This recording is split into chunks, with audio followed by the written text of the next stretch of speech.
오늘 말씀은 마태복음 5장 3절로 10절 말씀. 마태복음 5장 3절로 10절 말씀입니다. 다 같이 합독합니다. 시작. 심령이 가난한 자는 복이 있나니 천국이 그들의 것이며, 애통하는 자는 복이 있나니 그들이 위로를 받을 것이며, 온유한 자는 복이 있나니 그들이 땅을 기업으로 받을 것이며, 의에 줄이고 목마른 자는 복이 있나니 그들이 배부를 것이며, 긍휼히 여기는 자는 복이 있나니 그들이 긍휼히 여김을 받을 것이며, 마음이 청결한 자는 복이 있나니 그들이 하나님을 볼 것이며, 화평하게 하는 자는 복이 있나니 그들이 하나님의 아들이라 일컬음을 받을 것이며, 의를 위하여 박해를 받은 자는 복이 있나니 천국이 그들의 것임이라. 아멘.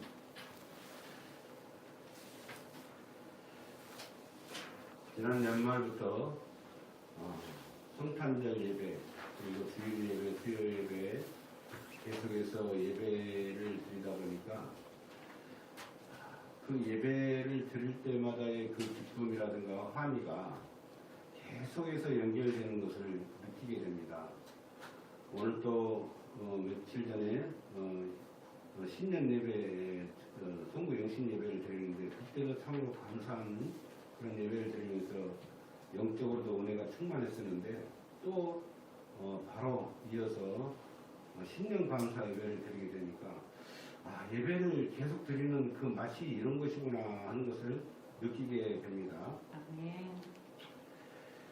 지금까지 이제 계속 팔복을 보고 있는데, 지난주는 5째 복이었고 이번에는 6번째 복 뭐죠? 마음이 청결한 자의 복을 대해서 우리가 은혜를 나누고자 합니다. 우리가 외출을 하려고 하면은 그냥 깨재재한 모습으로 외출하지 않지 않습니까? 네. 어떻게 해요?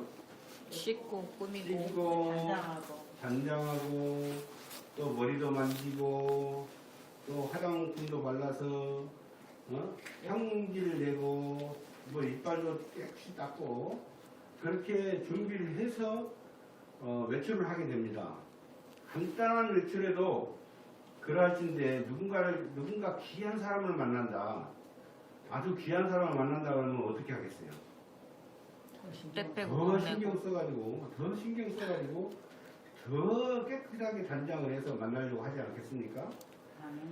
오늘 본문을 보면 마음이 청결한 자가 하나님을 볼 것이라고 말씀하십니다.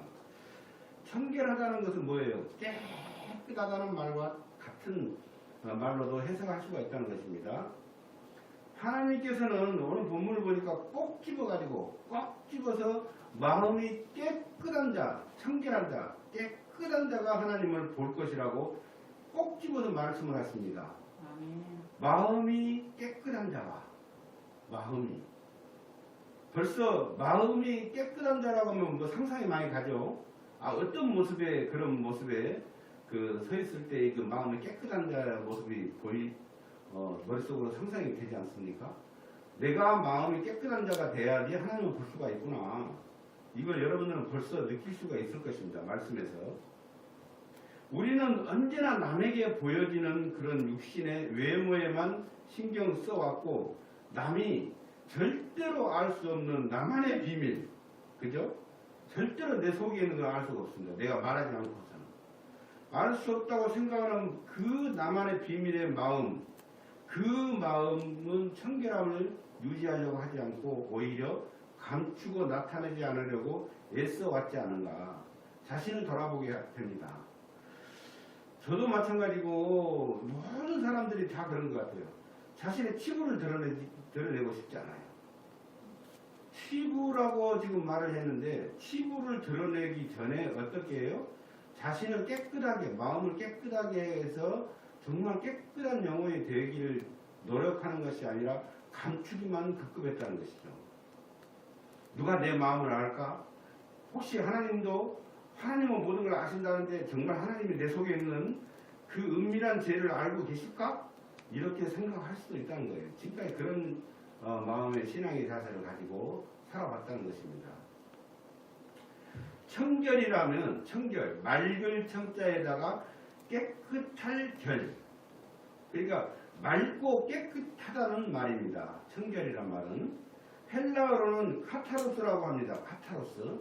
이 말 뜻은 뭐냐면 순수하다, 순수하다. 카타로스. 여러분 카타르시스라는 말 들어봤죠? 이 말의 어원이 어디냐면 카타로스라는 말입니다. 순수하다, 순수하다. 그러니까 다시 말해서 마음이 청결하다는 말은 마음이 순수하고 깨끗하다는 말로 해석될 수가 있다는 것입니다. 순수하고 깨끗하다 이런 말로. 그 아리스토텔레스가 카타르시스라는 말을 시약이라는 곳에서 사용을 했는데 마음속에 있는 갈등과 불안, 그런 긴장 등이 해소된 개운한 상태, 이런 개운한 상태를 말할 때 카타르시스라고 말을 사용했다는 것입니다. 이게 우리 마음에 오염된 것들이 사라질 때 그 마음의 상태를 카타르시스라고 말을 했다는 거죠. 1517년에 일어난 사건이 뭐죠? 우리가 잘 알고 있죠. 1517년. 지난 2017년 500주년 기념 행사를 하고 그랬는데 뭐예요? 종교개혁이에요. 종교개혁.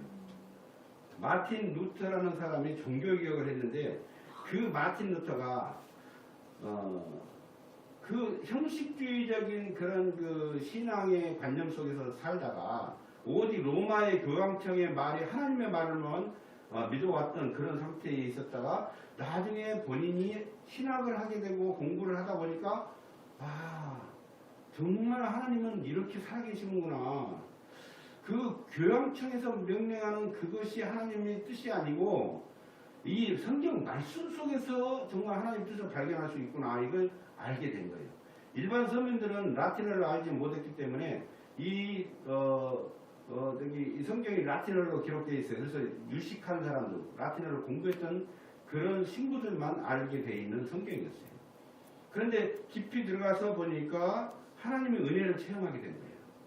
하나님의 은혜를 체험하고서부터 마음이 아주 맑아지고 순수해진 겁니다. 방금 카타르시스의 상태가 된 거예요. 그동안에 답답해갖고 정말 저게 맞을까? 아닌 것 같은데도 교양청에서 내려오는 그 명령이 하나님의 말씀이라고 생각했기 때문에 그 말씀에 모든 세상 사람들이 순종을 하며 살았는데 자기가 공부를 하고 성경을 읽다 보니까 이게 아니구나. 이게 아니구나. 저기 지금 교황청에서 말하는 게 많이 틀린 것 같다. 그러면서 이 성경 말씀 속에 들어가서 본인의 마음이 깨끗해지고 순수해지는 청결한 상태가 된 거예요. 이러다 보니까 그가 조그마한 죄를 지어도 금방 어떻게 해요? 신부님에게 달려가가지고 고해성사를 합니다. 신부님, 제가 이러이러한 잘못을 저질렀습니다. 이러이러한 마음을 가졌습니다. 이렇게 말을 하고 고해성사를 하면 죄를 용서받는다 그러잖아요. 그들은. 그리고 돌아서서 나오는 순간에 또 어떤 마음의 죄를 순간적으로 찰나적으로 지으면 또 쫓아갑니다. 바로 고해성사를 하라고. 그러니까 그 신부가 하는 말이 야 마틴 루터 이제는 좀 이렇게 작은 거 가져오지 말고 좀 큰 죄를 지었으면 갖고 와. 왜? 계속해서 좀 돌아서려면 또 신부님 쫓아오고 또 돌아서려면 신부님 쫓아와가지고 들어보면 별거 아닌 죄를 가지고 마음에 살짝 지었던 순간적으로 찰나적인 어떤 그런 죄를 고백하니까 이 고해성사를 받는 신부가 지켜버린 거죠. 그런 정도로 마음의 깨끗함을 유지하려고 굉장한 애를 썼다는 것이죠. 남들에게는 아무렇지도 않게 생각했던 그 작은 죄까지도 우리 형제들 어떻게 해요? 서로 가끔은 미워할 때도 있습니다. 그것도 사실은 죄예요.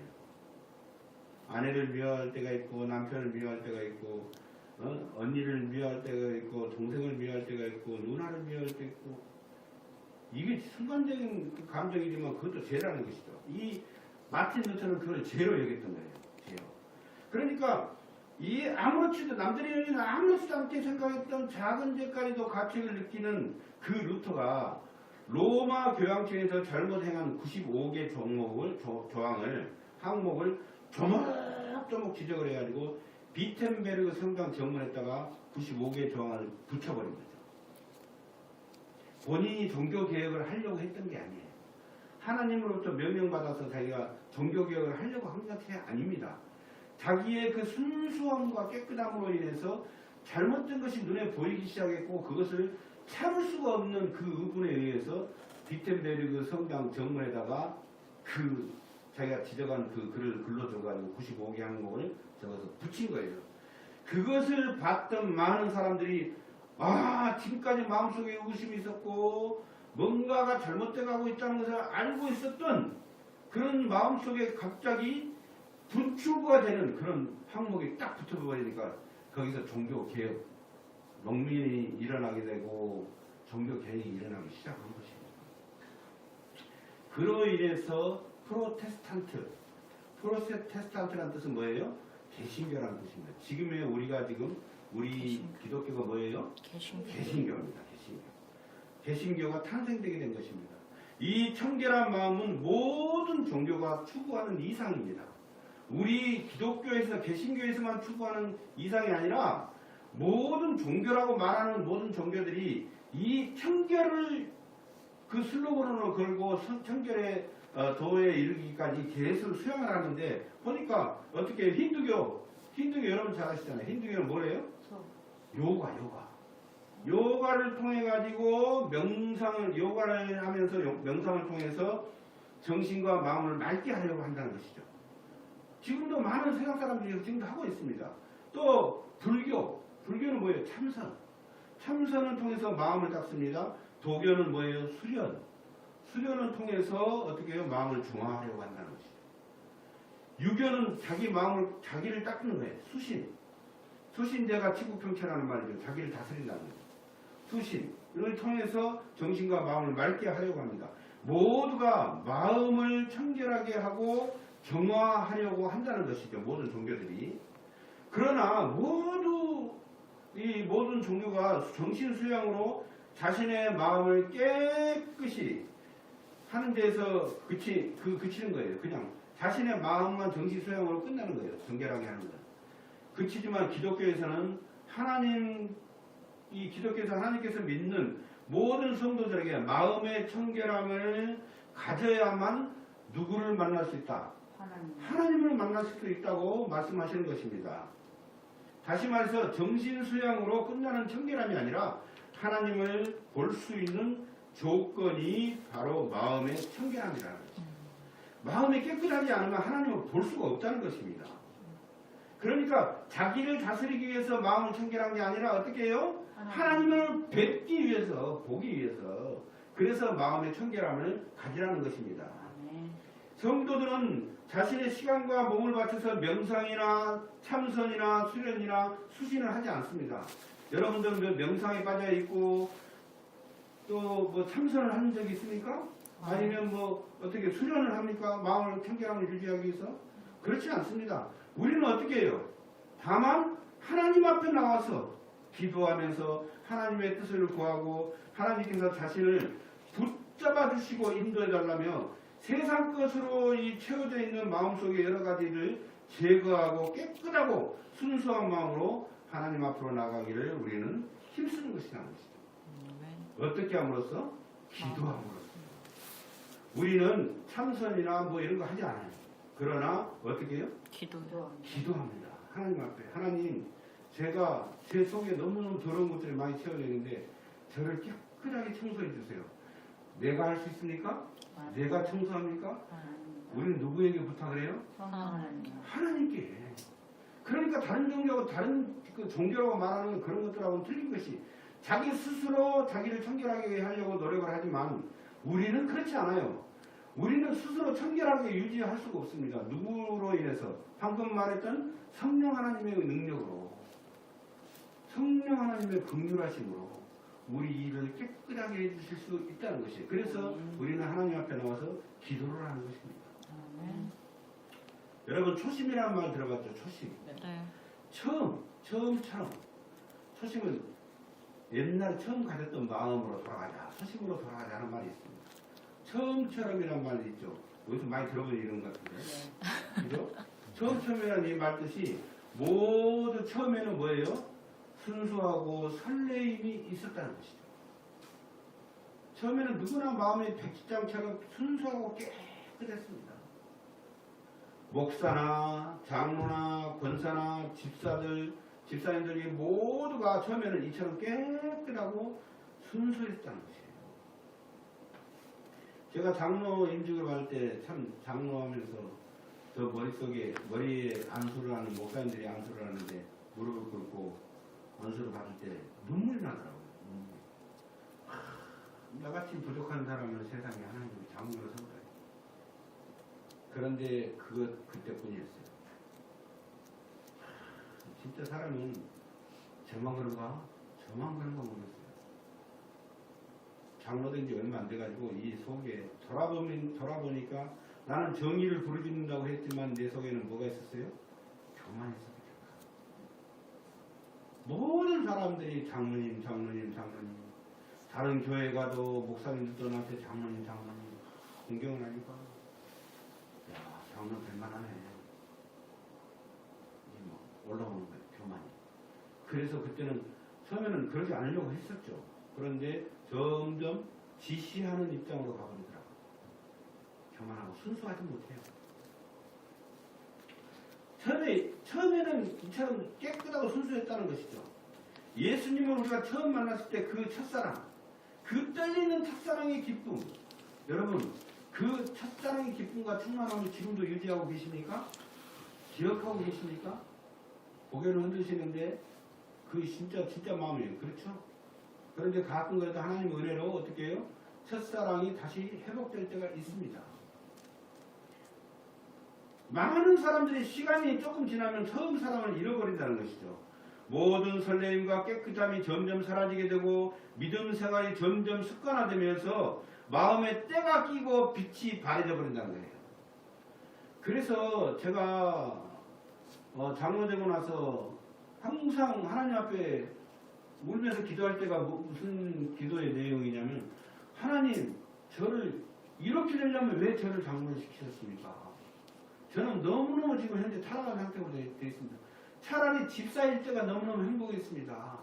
순수한 마음으로 하나님께 영광을 올리기 위해서 얼마나 노력을 하고 그 영광을 올리는 그런 어떤 일들을 했을 때 그 기쁨과 만족감이 얼마나 그래서 청명 충만함이 항상 이렇게 내 안에가 있었는데 높은 데 장로가 되고 나니까 이게 사라져버린 거예요. 그래서 막 나를 쳐서 하나님 나 같은 사람을 장로를 왜 시키셨습니까? 이러려면 왜 저를 장로 시켰습니까?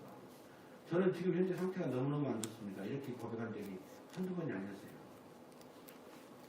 그러니까 이게 점점 이 믿음이 사라지게 되고 믿음 생활이 점점 습관화져 버립니다. 습관화져 버립니다. 마음에 그리고 때가 끼어요. 때가. 빛이 그리고 바래져 버린 거예요. 빛을 내라는데 빛이 바래진 빛이 되어버린 거예요.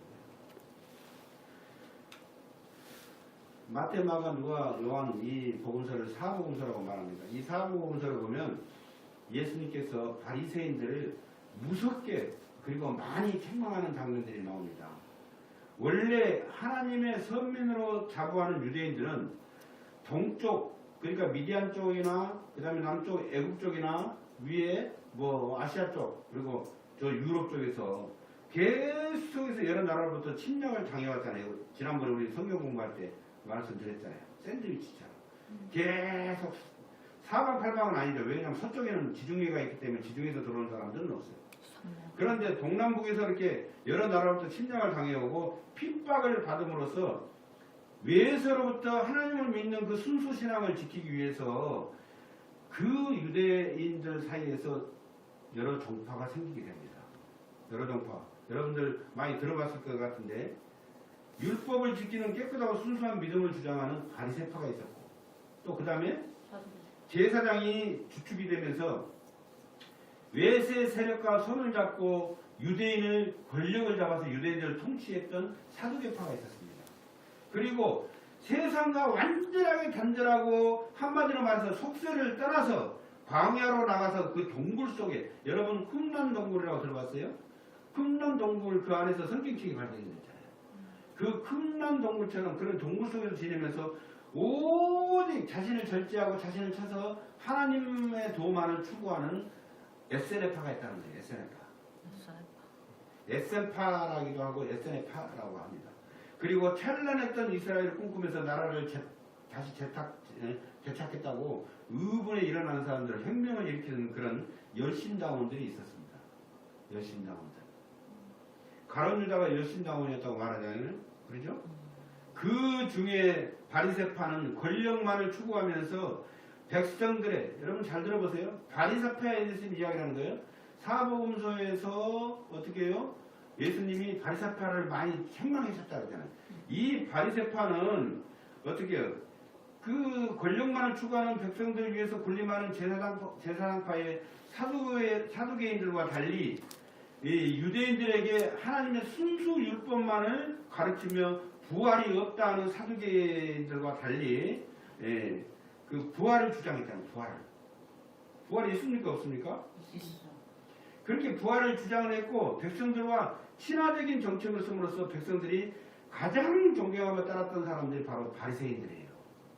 그런데 하나님 예수님께서 바리새인들을 나무라 하신 거예요. 취지는 너무너무 좋죠. 순수하고 깨끗한 하나님의 그 도를 많은 백성들에게 가르치면서, 그러니까 바리새인들은 주로 학자들이었다는 거죠. 학자들. 그러니까 순수했어. 처음에 그 의지는 순수했는데, 그러나 바리새인들은 뭐예요? 점점 뭐라고요? 아까 제가 장로에서 변질되었던 것 같은 것처럼 바리새인들도 마찬가지로 변질되는 거예요. 변질되어 가면서 매너리즘, 다시 말해서 형식주의에 빠져 있었고 위선자와 같이 양심의 이중성을 가지게 된 것이라. 양심의 이중성. 그런 바리새인들에게 우리 주님께서 무섭게 책망하신 겁니다. 이 위선자들아. 그러면서 마태복음 23장 27절에 보니까 회칠한 무덤 같은 사람들아 이렇게 말하는 거예요. 회칠한. 그 말뜻이 뭐예요? 겉은 의로운 척하면서 내면으로는 탐욕과 위선과 불의한 더러운 것들이 가득하다고 질책하셨다는 거예요. 당시 사람들은 시체와 무덤을 굉장히 부정하게 여겼습니다. 그래서 그 시체와 스치기만 해도 부정하다고 그랬어요. 부정탄다고 그랬습니다. 그래서 그 무덤을 공동묘지가 있는데 그 무덤이 멀리서도 볼 수 있도록 무덤은 하얀 색깔로 칠을 해놓은 거예요. 물을. 우리처럼 땅속에다 묻는 게 아니라 거기에는 굴 속에다가 안장을 시켜요. 그러면 굴로 들어가려고 하면 문을 만들어놨는데 그 문에다가 하얀 색깔, 그게 회칠한다 그러죠. 회칠. 하얀 색깔로 회칠을 해놨는데 그게 이제 점점 오래되면 그 회칠이 벗겨지면 안 되니까 정기적으로 그 하얀 덧칠을 그렇게 했다는 것이죠. 겉으로 보기에는 깨끗하게 만들어 놓습니다. 근데 그 안에는 뭐가 있어요? 시체랑 썩은 냄새가 나고 구더기가 바글바글한 그 시체와 뼈가 있는 거예요. 그래서 예수님의 그 모습을 바리새인과 같다 이렇게 비유한 거예요. 너희들 겉모습은 깨끗하고 정의로운 것 같지만 너희 안에 있는 것은 더럽고 추악하고 냄새나고 불의한 일만 가득하고 위선이 가득하다고 예수님께서 질타를 하셨다 그 말이죠. 그 바리새인들이 그렇게 깨끗하지, 겉으로는 그렇지만 그 속이 깨끗하지 못하는 것을, 탐욕으로 가득 찬 것을 예수님이 아셨기 때문에 그들이 청결하지 않다고 말씀하신 것이라는 것입니다. 사랑하는 여러분, 우리는 어떻습니까? 우리는 바리새인과 같지 않다고 자부할 수 있습니까? 저는 자부 못합니다. 저는 지금도 얼마나 저는 계속해서 쳐서 회개해야 돼요. 우리도 마찬가지지 않습니까? 내면은 썩어 있으면서 밖으로 보이는 모습에만 신경을 쓰고 청결하고 아름답게 꾸미기에 여념이 없지 않냐고 말입니다. 물론 밖으로 남들에게 보이는 우리 육신들 남들에게 보이는 삶도 중요합니다. 우리는 다른 사람이 보기에도 깨끗한 모습, 그 깨끗한 모습과 삶을 살아야 돼. 깨끗하게. 그렇죠? 그러나 외면적인 삶보다 뭐예요? 우리 안의 삶, 다시 말해서 내면적인 삶이 더 중요하다는 것을 우리는 알아야 된다는 것입니다. 자, 그러면 우리 여러분들이 많이 졸려하니까 말씀을 찾아보도록 하겠습니다. 우리의 마음이 왜 청결해야 되는가? 왜? 첫 번째는 하나님의 요구입니다. 하나님의. 레위기 11장 44절 한번 읽어볼게요. 레기 43장이요? 11장 44절. 84절요? 아, 네. 레위기 11장 44절. 네. 같이 읽어봅니다. 시작. 나는 여호와 너희의 하나님이라. 내가 거룩하니 너희도 몸을 구별하여 거룩하게 하고 땅에 기는 길짐승으로 말미암아 스스로 더럽히지 말라. 아멘. 내가 거룩하니 너희도 거룩하라고 하나님께서 말씀하십니다. 하나님의 요구시다는 것입니다. 아멘. 왜 우리가 마음의 청결함을 유지해야 됩니까? 그건 뭐예요? 하나님의 요구였기 때문에. 또 시편 24편 3절까지 3절 한번 찾아봅니다. 시편 24편 3절. 자, 찾았으면 함께 합동합니다. 시작. 여호와의 산에 오를 자가 누구며 그의 거룩한 곳에 설 자가 누구인가? 아멘. 아멘. 여호와의 산에 오를 자가 누구예요? 여호와 산이라는 뭐예요? 여호와의 산은 하나님이 계신 곳입니다. 그 하나님이 계신 곳에 오를 자가 누구이며 그의 거룩한 그 땅에 설 자가 누군가? 먼저는 뭐예요? 손이 깨끗하며 그리고 마음이 청결한 자가 오를 수 있다는 것입니다. 그러니까 우리는 깨끗하지 아니하면 마음이 깨끗하지 않으면 하나님 앞에 가까이 갈 수 없다는 이야기죠. 하나님께서는 거룩하고 청결하신 분이시니까 우리도 그분을 따라서 거룩하고 청결하도록 노력을 해야 된다는 것입니다. 아멘. 손이 깨끗하고 마음이 청결한 것이 하나님께 가까이 갈 수 있는 필수 요소라는 것입니다. 두 번째는 뭐예요? 세상에서로부터 우리 영혼을 지키는 것입니다. 왜 우리가 마음을 청결해야 한다고?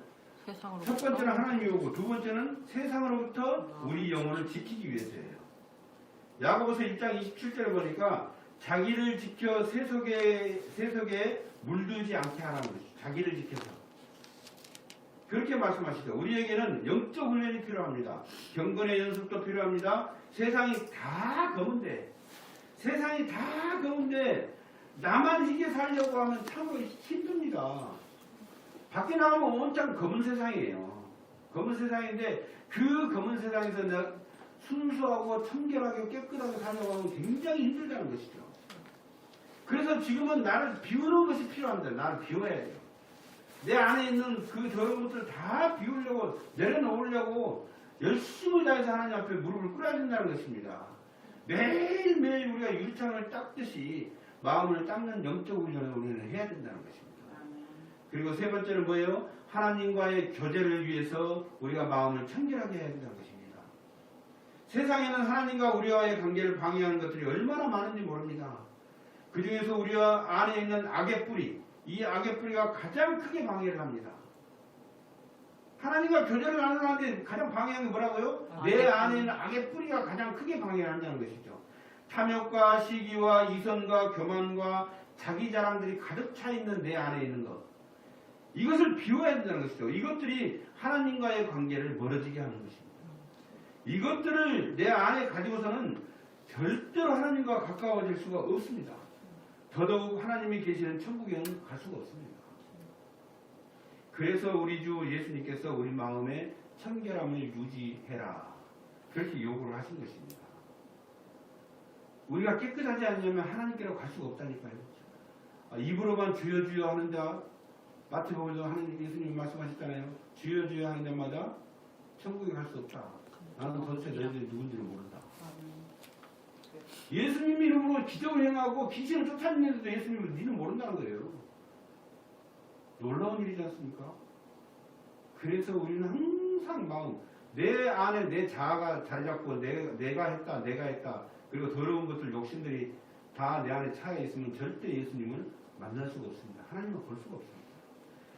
사랑하는 여러분, 우리가 마음이 청결해지기 위해서는 가장 중요하고 먼저 선행되어야 할 그 필수 요건이 하나 있습니다. 그것이 뭐예요? 자기 속에 있는 더러운 죄를 씻어서 깨끗하게 해야 된다는 것입니다. 아멘. 더러운 죄라 하면 앞서도 살펴봤던 것처럼 음란. 우리는 눈만 뜨면 음란을 볼 수가 있습니다. 그리고 또 뭐가 있어요? 탐욕, 욕망, 더러운 욕망들, 탐욕, 욕심을 내는 것. 세상 것을 욕심내고 돈을 욕심내고 명예를 욕심내고 자기 자랑을 하기 위해서 뭔가를 막 뺏어야 되고 그 다음에 시기와 교만과 미움과 혈기 그리고 거짓과 하나님을 알려고 하지 않는 것들이 더러운 죄라는 것입니다. 이것을 씻어야 합니다. 이처럼 더러운 죄를 내 힘으로는 씻을 수가 없어요. 씻어야 되는데 씻을 수 없습니다. 그리고 씻어지지도 않아요. 그러니까 다른 종교에서 뭐 참선을 하네, 수양을 하네, 이거 해가지고 마음을 깨끗하게 할 수 있다? 아니에요. 마음을 깨끗하게 한다고 자선하고 가만히 앉아서 참선을 했는데 돌아서서 딱 나온 순간 뭐예요? 다시 죄. 그 안에 이미 다시 그 더러운 것들이 딱 채워져서 나와버리는 거예요. 내가 할 수 없어요. 내가 할 수 없어.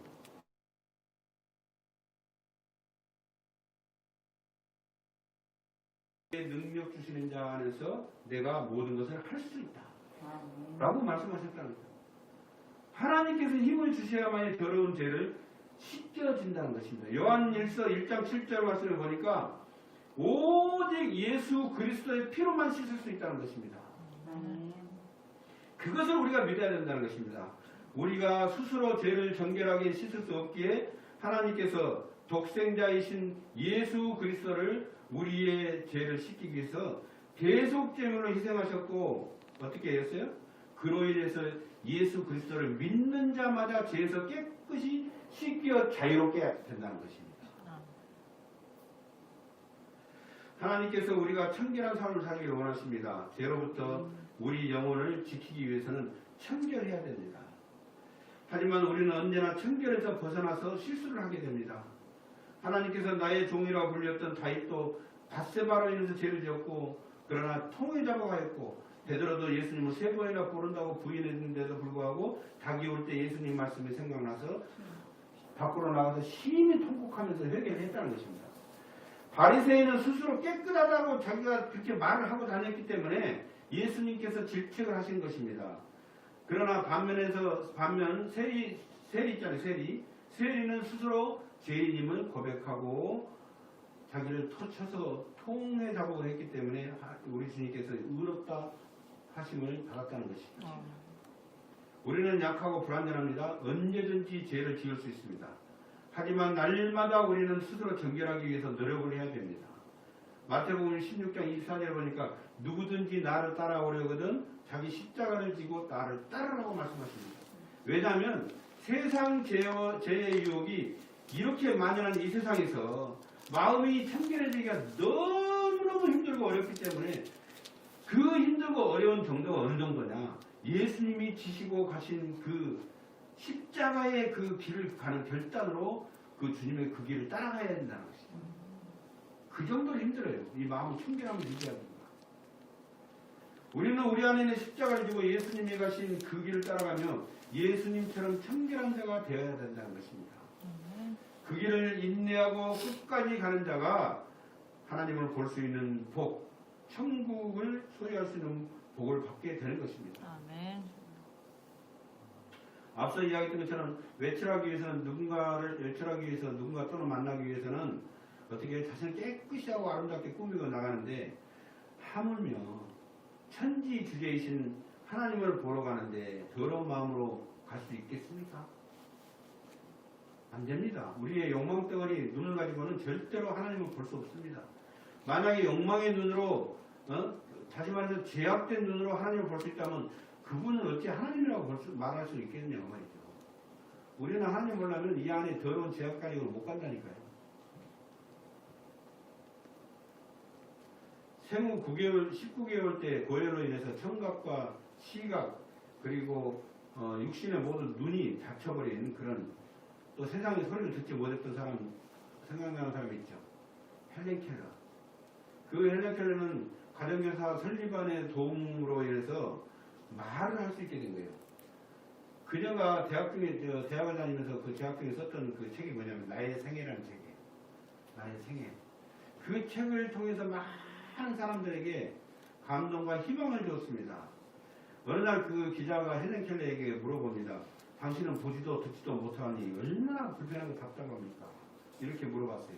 그러니까 이 헬렌 켈러가 대답을 합니다. 그렇지 않습니다. 저는 이 눈으로 하나님의 나라를 보았고 매일 하나님을 봅니다. 라고 고백을 한 거예요. 세상 사람들은 눈에는 볼 수 없어요. 보이지 않습니다. 하나님이. 하나님 나라가 보이지 않습니다. 여러분들 지금 눈으로 하나님 나라를 봅니까? 근데 헤네켈러는 눈으로 보지 못하고 나중에 말을 할 수 있었지만 귀로는 들리지도 않아요. 아무것도 세상까지 다 닫혀있는 상태에서 순수하고 깨끗한 상태가 되다 보니까 이렇게 눈으로 세상을 못 보고 있지만 어떻게 해요? 하나님 나라가 보이는 거예요. 하나님은 마음의 눈, 영의 눈으로만 볼 수 있다는 것입니다. 그렇죠? 네. 절대 이 눈으로는 하나님을 볼 수가 없습니다.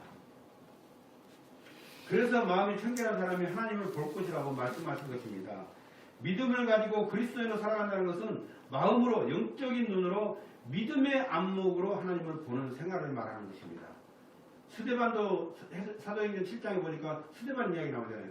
스데반도 순교를 당하면서 하늘을 딱 물어봤는데 누가 보였어요? 하나님. 7장 56절에 보니까 보라 하늘이 열리고 인자가 예수님이 하나님 우편에 서 계신 것을 보았노라. 하늘을 보게 된 눈이 열린 거예요. 영안이 열린 거예요. 그래서 순교를 합니다. 그러다 보니까 내 안에 뭐가 충만해요? 네? 성령 충만. 성령 충만하죠. 성령 충만. 사랑도 충만합니다. 은혜 충만합니다.